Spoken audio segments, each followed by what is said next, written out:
నమస్తే, welcome to think Andhra. నేను మీ మాణిక్. ఎట్లానే కూర్చున్నాడు ఎందుకని అట్లా కూర్చోవడం? ఒక చిత్రమైన ప్రవర్తన, ఒక చిత్రమైన మనస్తత్వం. ఇట్లా కూర్చున్నారు.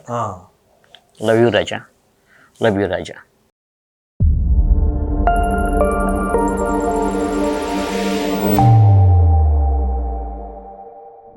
పోసాని కృష్ణమురళి ఆయన మాటల రచయిత, సినిమా నటుడు, అలాగే దర్శకులు కూడా. అయితే ఆయన రీసెంట్గా గతంలో చంద్రబాబు నాయుడు గారిని, పవన్ కళ్యాణ్ గారిని, లోకేష్ గారిని అనుచిత వ్యాఖ్యలు, ఒక రకంగా అనుచిత వ్యాఖ్యల కంటే కూడా బండబూతులు తిట్టి వారి కుటుంబ సభ్యులను కూడా విమర్శించినందుకు జైలు పాలయ్యారు, రిమాండ్లో ఉన్నారు, మనకు తెలిసిందే. అయితే పోలీసుల దగ్గర ఒక విచిత్ర వైఖరితో కూడిన ప్రవర్తన ఆయన ప్రవర్తించారని మనకు తెలిసింది. దీనికి సంబంధించి విశ్లేషించడానికి మనతో ఉన్నారు సీనియర్ జర్నలిస్ట్ రాజేష్ గారు. వారిని అడిగి పోసాని యొక్క ప్రవర్తన మీద ఆయన అడిగి మరిన్ని విషయాలు ఇప్పుడు తెలుసుకుందాం. రాజేష్ గారు నమస్తే. పోసాని కృష్ణమురళి బేసిక్గా ఆయన మంచి ఒక వినూత్నమైన నటుడు, రచయిత, దర్శకులు. అయితే ఆయన పోలీసులు అరెస్ట్ అయిన నేపథ్యంలో చాలా విచిత్రమైనటువంటి హావభావాలతోటి అక్కడ కూడా నటించారు అనేటువంటి వార్తలు అయితే మనకు అందుతూ ఉన్నాయి. ఏంటి అసలు ఆయన ఏమి పోలీసుల దగ్గర ఎలాంటి వికృత చేష్టలు చేశారు, ఆయన ఎలా నటించారు? ఇతను ఒక అద్భుతమైన రచయిత అండి, పోసాని కృష్ణమురళి. అయితే కాలక్రమంలో నటుడిగా మారారు. అంతవరకు కూడా బాగానే ఉంది. కానీ ఎవరు మనకు రాజకీయంగా ఉపయోగపడతారు అనేది జగన్మోహన్ రెడ్డి సేకరించడంలో దిట్ట. ఎట్లాంటి సేకరించడంలో ఇప్పుడు వాళ్ళకి ఒక చేపను పట్టాలంటే ఎరయ్యాలి కదా. అట్లానే ఇతను రాజకీయంగా వాడుకోవటానికి కమ్మ సామాజిక వర్గంలో పోసాని కృష్ణమురళి కనపడ్డాడు.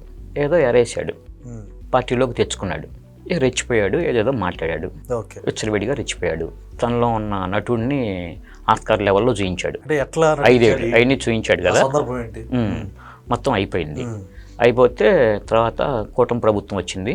సరే, కూటమి ప్రభుత్వం వచ్చిన తర్వాత నేను రాజకీయాలకు దూరము, నేనేం చేయట్లేదు, మాట్లాడట్లేదు అని చెప్పేసి సైలెంట్గా వెళ్ళిపోయాడు.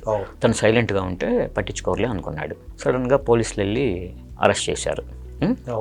అరెస్ట్ చేసి మామూలుగా ఫస్ట్ బనగానపల్లి అక్కడ తీసుకెళ్ళాలండి. కేసు అక్కడ నమోదైంది. హైదరాబాద్ నుంచి హైదరాబాద్ తీసుకెళ్తే 6 గంటలు. అది హైదరాబాద్ నుంచి కర్నూలు మీదకుండా వెళ్తే. అయితే అక్కడ పోలీసులతో అతను ఇప్పుడు బన్నీ షాట్ మీద ఉన్నాడు ఆ రోజు పోలీసులు వెళ్ళినప్పుడు. అప్పటికి వాళ్ళతో నానే ఆగి చేశాడు, గొడవ చేశాడు. అయినా సరే కాదు, వైసీపీ వాళ్ళు ఉన్నారు, మా నాయకులు ఉన్నారు, అది ఇదని ఏదో చెప్పాడు. కాదులే అని చెప్పేసి పోలీసులు బలవంతంగా తీసుకొని వ్యాన్ ఎక్కిచ్చారు. అయితే సినిమాలో చూపించినట్లు ఆయనకేమీ కాళ్ళకి చేతులకి బేడీలేమీ లేదండి. వీళ్ళతో పాటు కూర్చోబెట్టుకున్నారు అంతే.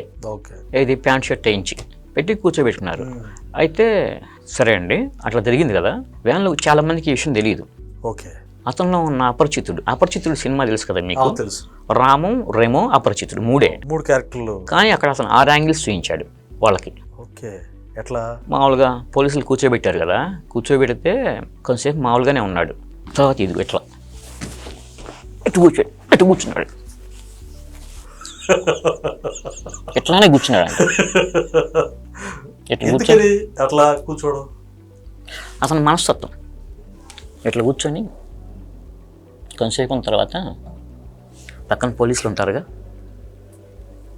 Love you Raja, love you Raja. పోలీసులను కూడా లవ్ యూ రాజా అన్నారా? లవ్ యూ రాజా అన్నాడంట. ఎందుకు అరెస్ట్ చేసినందుక, లేకపోతే ఒక నన్ను ఏం చేయలేరు అన్న ధోరణి? అదొక చిత్రమైన ప్రవర్తన, ఒక చిత్రమైన ప్రవర్తన, ఒక చిత్రమైన మనస్తత్వం. ఇట్లా కూర్చున్నారు. Love you Raja, love you Raja. పోలీసులు ఏం మాట్లాడలేదండి. సరే, ఓ 10 నిమిషాలు 20 నిమిషాలు నడిచింది. మళ్ళీ మామూలుగా ఇట్లా కూర్చున్నాడు. ఇట్లా కూర్చొని అది మీ అంతా చూస్తా ఏమనుకుంటున్నారు, మా నాయకులు చెప్పాను, వైసీపీ నాయకులకి, వాళ్ళందరూ అక్కడ రెడీగా ఉన్నారు. సడన్గా మీ అంతా చూసి ఏం చేస్తాం చూడండి, వాళ్ళు రానియండి, మొత్తం మీరు అటు వెళ్తున్నారుగా, ఏం మాట్లాడుతున్నారు, ఏం అర్థం కాదు, తలకాయ నొప్పిగా ఉందని చెప్పేసి లవ్ యూ రాజా అంటాడు. తర్వాత ఏమో మళ్ళీ ఇప్పుడు మీ అంతా చూస్తాను, అక్కడ మా నాయకులు ఉన్నారంటాడు ఏందని చెప్పేసి వీళ్ళు ఫోన్ చేశారు. పై అధికారులకు ఫోన్ చేస్తే, ఓహో ఎట్లా అంటున్నాడా, ఒక పని చేయండి, ఆ గొడవలు అవన్నీ అట్లా అవుట్ ఇష్టం లేదులే కానీ మనకి ప్రశాంతంగా తీసుకెళ్దాము, విజయవాడ మీదకుండా తీసుకెళ్ళండి అన్నారు.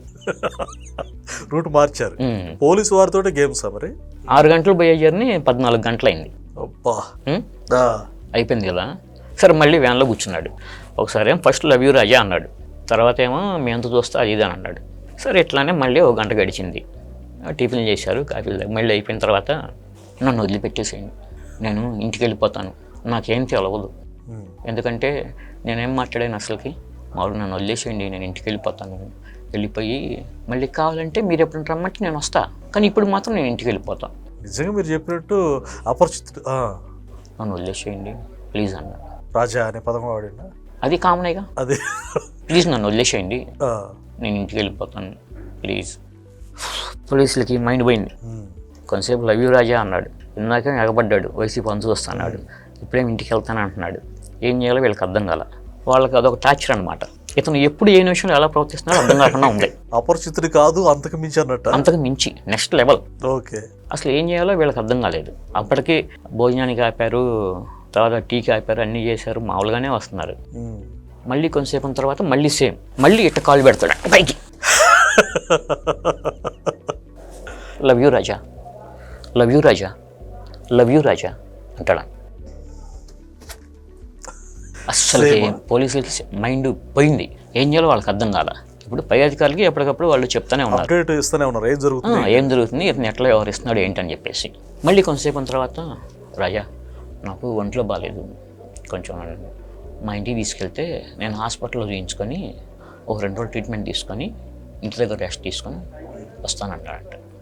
అంటే ఏమన్నా మీ అత్తారింటికి ఏమైనా తీసుకెళ్తున్నావా అయిందని వాళ్ళు అనుకున్నారు.